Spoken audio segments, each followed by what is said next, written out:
Alright guys, today's episode of the best of the rest, so we'll start off with Tottenham v Fulham.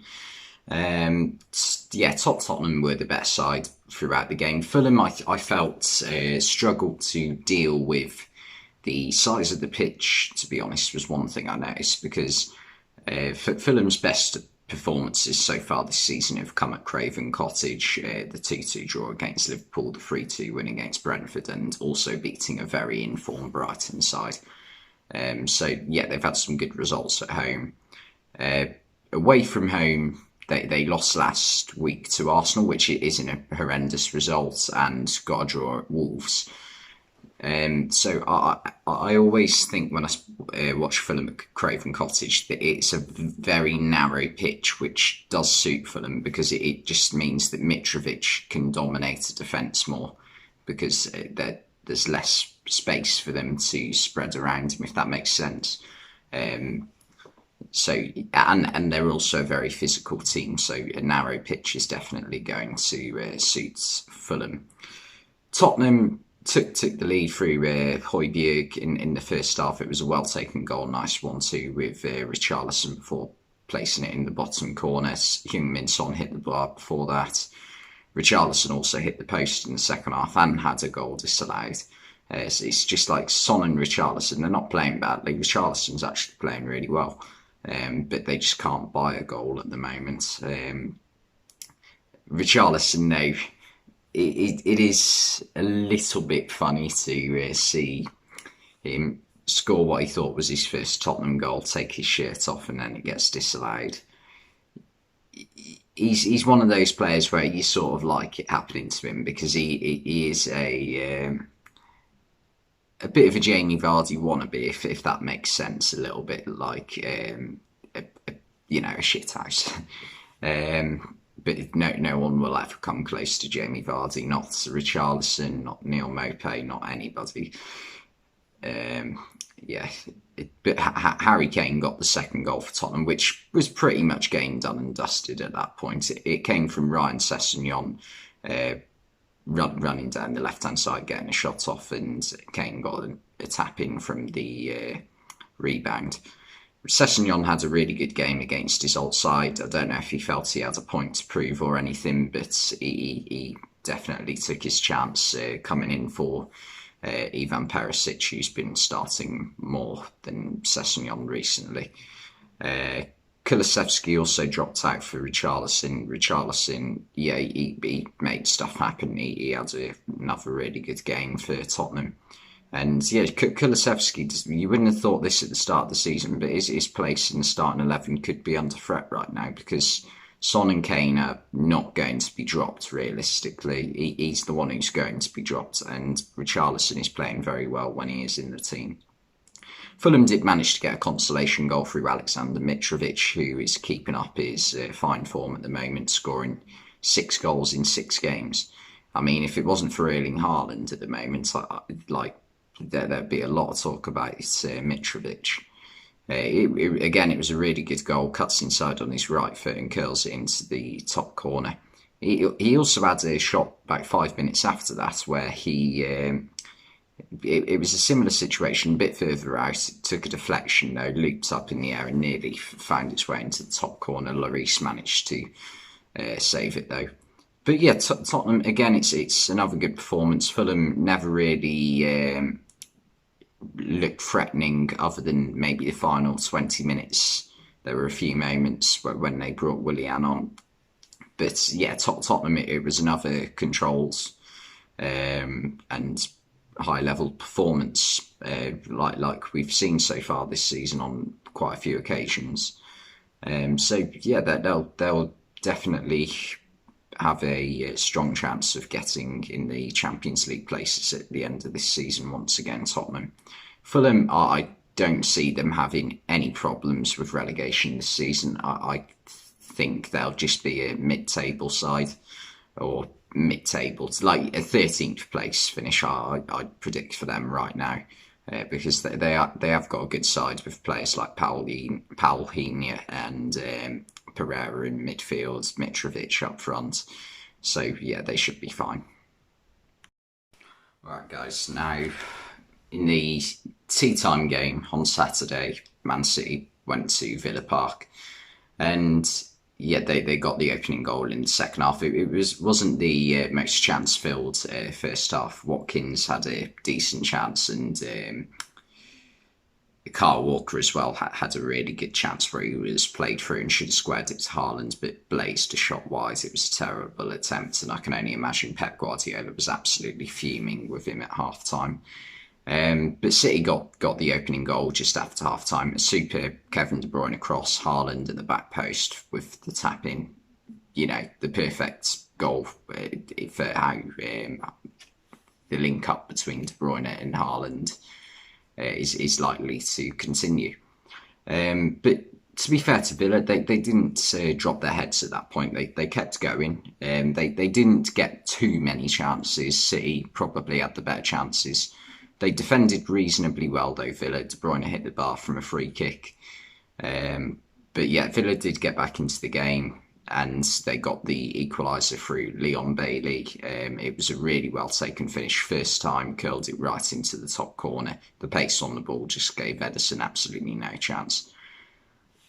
But then we need to have a talk about Coutinho's disallowed goal. Now, obviously, VAR cannot overturn it because the referee has blown his whistle. Coutinho is not in an offside position. Watkins has played the ball backwards, not forwards, backwards slightly. And you can tell it's being played backwards. The linesman can tell that, the referee can tell that. It wasn't intended for Coutinho, it's intended for Ramsey. Coutinho runs back, gets the ball, gets the shot off, hits the crossbar and goes in. Now, you can forgive the linesman for thinking that Coutinho might have been offside. But because the ball was played backwards, that first of all means offside is impossible if a Villa player picks up the ball, because no matter what, the ball's being played backwards. That's the rule of football. And second of all, he's not offside. And then, even if the ball wasn't played backwards, if it was played forwards slightly, which it wasn't, Coutinho is still coming back onside, and even if the linesman thinks he's offside, why is the referee blowing his whistle when in every other Premier League game this season, referees are being told, don't blow your whistle. Wait for play, wait for the chance to go, and then decide. It's an absolute joke, this, because it shows that we've got two Premier League official referees who do not know the basic rules to the game. And this isn't like what's a foul, what isn't a foul, because there is a little bit of a grey area in that.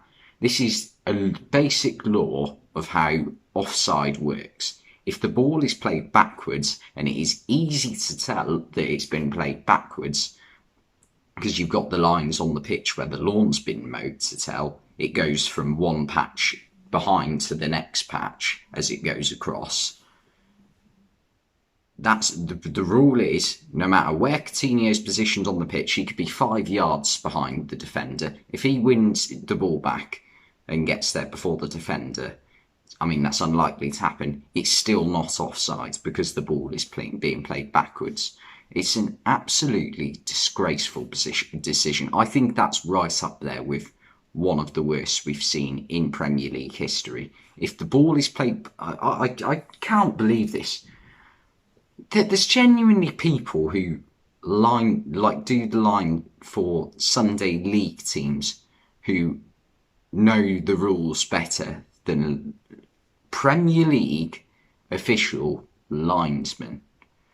I can't even process this. Like, how do we go from here if we've got referees in this league who don't know basic football? It's just absolutely bonkers to me. I think unless the officials for this game come out and say we've made a clear error, we should not have got that wrong, and apologise to Aston Villa for it, then they need to be reviewed, I think. And then the final game I wanted to cover today was Brighton v Leicester, and it's getting really bad for Leicester now. 1 point from 6 games in the Premier League so far this season. Yesterday it got off to the perfect start for them. Really good team goal involving players like Tielemans, Daka, and Iheanacho. Iheanacho getting the goal. But then they just seemed to go off the boil immediately. Brighton turned it around within 10 minutes with goals, an own goal from Luke Thomas, which was just a solid march header across goal, and a good team goal from their two central midfielders in Enoch Mwepu and Moises Caicedo. It was really good work from Mwepu to sort of hint that he's going to go towards goal and get the shot off, and then leave the space for Caicedo to score. And those two work really well together as a midfield duo.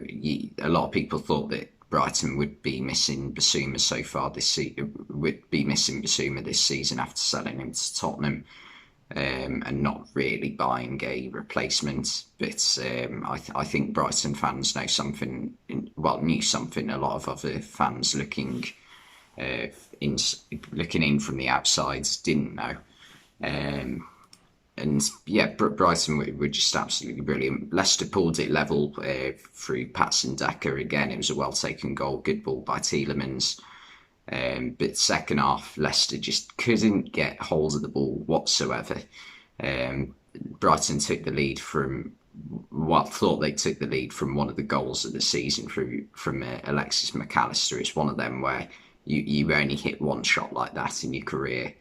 And unfortunately for McAllister, it got disallowed, and a lot of people were complaining about it, but it was the right decision because Mwepu was offside and he was interfering with play. So, unfortunately, it had to be disallowed. They are the rules, and you can't just ignore the rules because it's a quality goal.